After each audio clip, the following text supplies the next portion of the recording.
Assalamu alaikum parents, this is Manaz Kafre from Bright Horizons Academy. I just want to talk to you about what your student did in class today.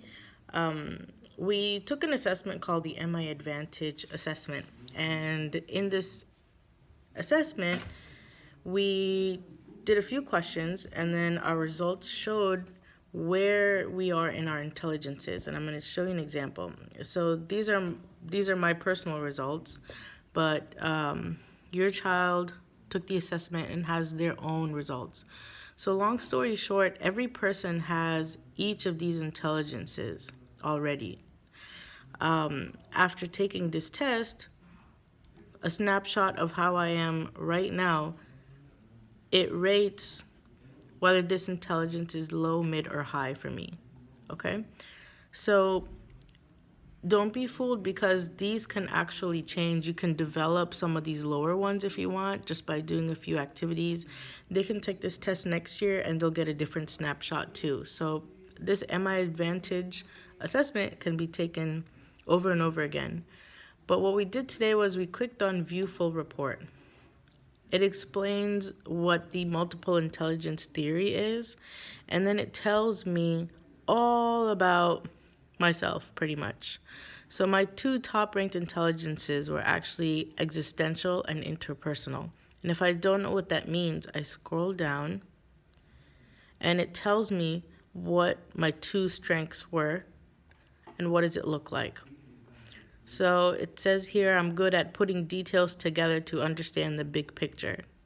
For interpersonal, recognizing and understanding others' perspectives. So right now, this is a strength of mine. Then you can go even further down for existential. It'll give you more information, famous people. I told the students they need to call me Aristotle from now on. How can you develop this intelligence of yours, right?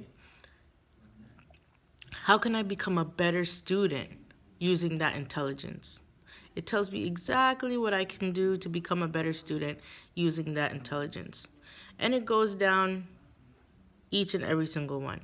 Now, my lowest one up here is the naturalist. That doesn't mean I don't have it or I'm weak in that area.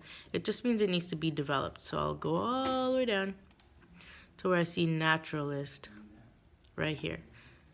I had them read the ones that they're low in so that they can understand that these are also good intelligences to build on. And what am I missing out on if I don't build on these intelligences? So as a student, I would have read all of this and then seen, okay, what am I missing out? That was the first thing that we did. The second thing we did was we clicked on this right here, see related careers. I told the students to go through each of these careers that matches them and to mark at least 3 as their favorites. So I'm going to click on this one. I was matched to education administrator. Look at the information that your child got for each job. So you get a job description, all kinds of things, such as interests, what kind of occupations are in it. Here's an interesting one. What are the related majors? So what do I have to major in order to become an educational administrator? Educational leadership and admin. This is actually what I ended up majoring in. So it links them to the majors. So when they look at universities, they can make sure that they have the majors before they apply. It also tells them knowledge and skills that they're going to need or at least need to develop before getting to that point.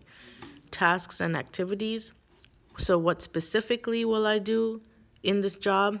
And then wages. This is a really nice one. For wages, it'll tell me at the national level what the average salary is. Okay? Then it'll tell me in my own state. So in the state of Texas, the average salary is $84,000. What's cool about this is I told them this is great for long-term planning because if I'm debating on whether I should live in Dallas or Houston, I just click on Texas. I go down to Dallas. And look at this. In Dallas, the average salary is $80,000. But in Houston, the average salary is $89,000. So if I was debating between the two cities, maybe this would be a piece of information I can use.